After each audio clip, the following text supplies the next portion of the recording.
Hey everybody, welcome back to another video for the Unfound Anamnesis. My name's Matt Emery and it's Defender Week.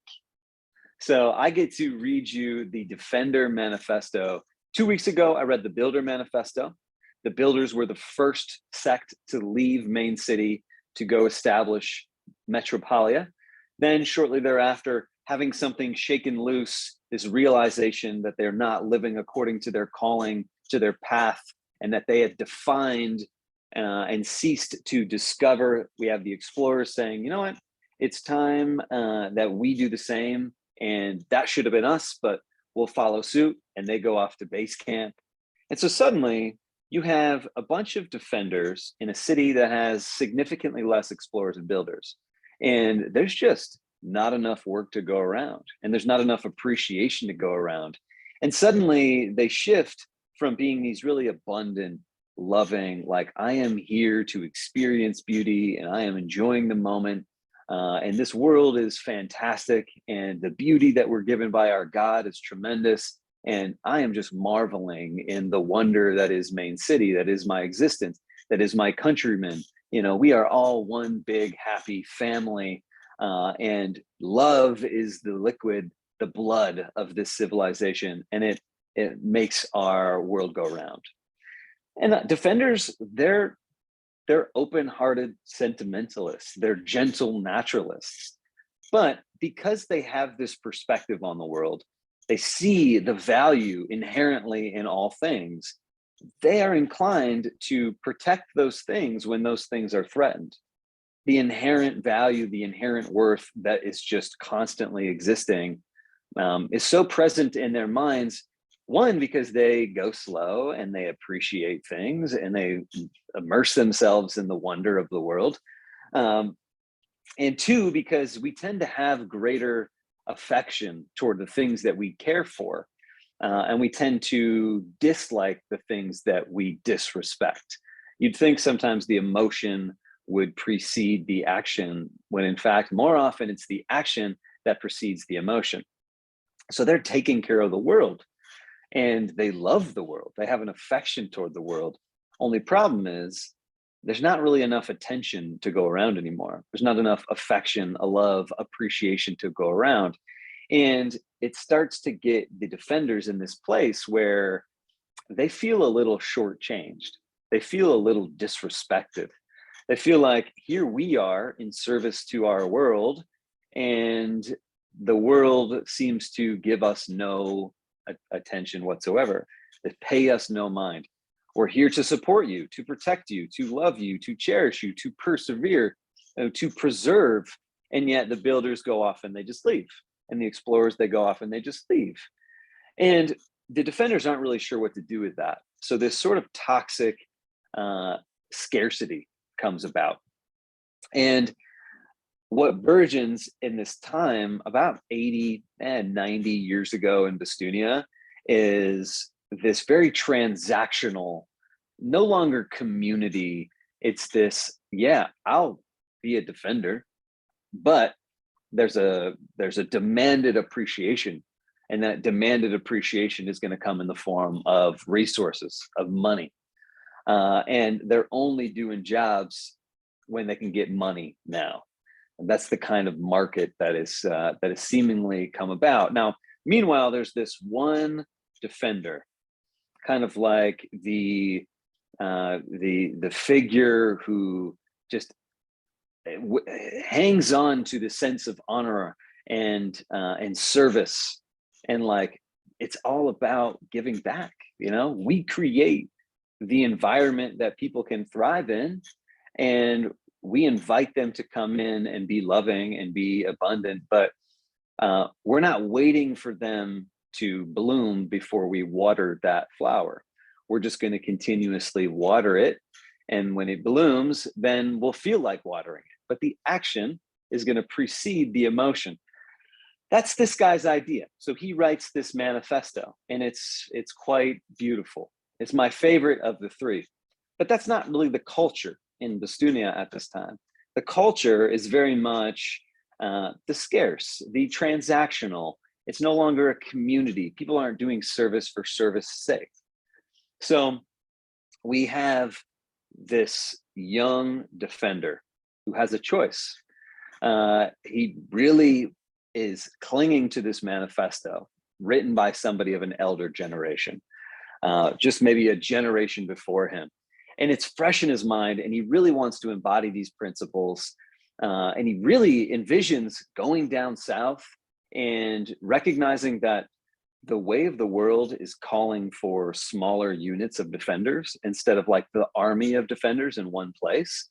Because we're going to be traveling, the world is becoming more nomadic. So we need to be able to operate effectively in like bands of 3 to 5 to 10, units as opposed to armies. And so he thinks, well, I can build this Coliseum and I can turn it into an academy where we just articulate the principles of our manifesto, because clearly the world has become sick, and it is up to us to step into the environment, to step into the energy that will inevitably fix it. So he takes this manifesto, I'm going to read it now, and he tucks it in his pocket, and he's living with it, and he wants it to be the principles that he embodies through and through. But he's just a man, and he's not really that special. He's making an effort, so that makes him special. But at the end of the day, he is fallible, just like the rest of us. So here's the Defender Manifesto. It says, "What fine thing before me erected, and at my side it stands protected. Each breath provides everything I need. I am made of that for which I bleed. I am here, I am now, I am breath, I am duty. I am the eye of the beholder, and by beauty I am molded. I feel affection toward the world. The more I sit in reverence, the more blurred my edges, the more deep my connection. I pledge myself to the second. I give my essence to the preservation of this heaven. My heart is open and tender, my purpose to lessen the world's heavy burdens so heads can find rest from reckoning. When the enemy comes to threaten, it will meet my weapon.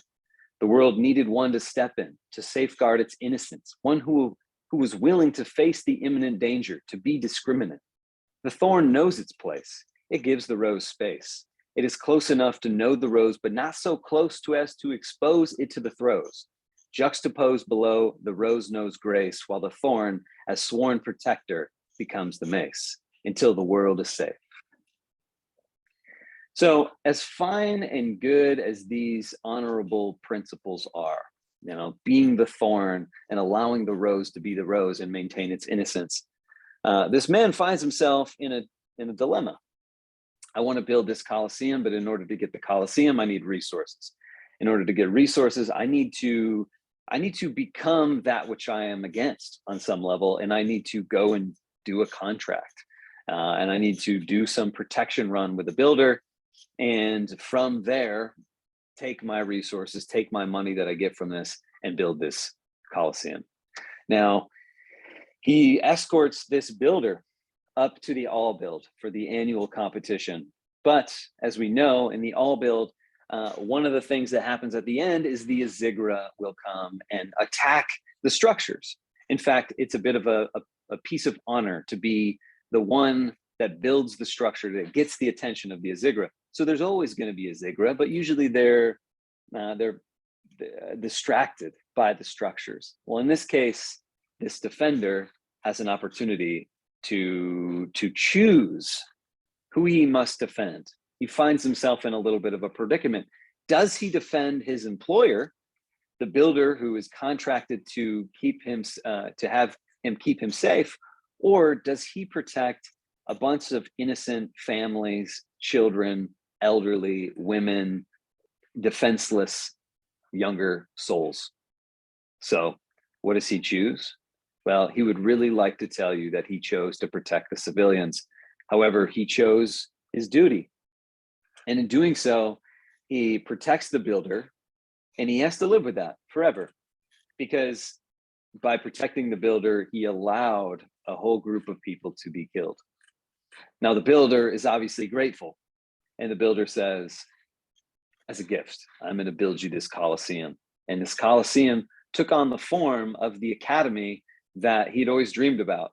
So he got to the end that he desired, but he had to sacrifice the exact means that he intended to teach in the academy.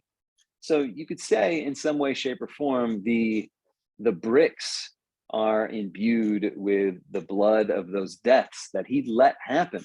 And while he got his goal met, he didn't get to it in the way that he wanted to get to it, that he needed to get to it. So his conscience is not clear. No matter how many people come through the academy that he tries to teach the manifesto to, his conscience can never be clear. The Coliseum itself is built on blood. And so you'll see throughout the course of the unfound anamnesis, throughout this arc, how when he gets found out for the grave miscalculation of judgment, how things come tumbling down for him. And he kind of was the anchor holding the defenders with this manifesto. And as soon as he is canceled, the defenders go down a very dark path. So can't wait to share more of the story with you. Hope you enjoy the Defender Manifesto. Like, subscribe, and see you in the next video.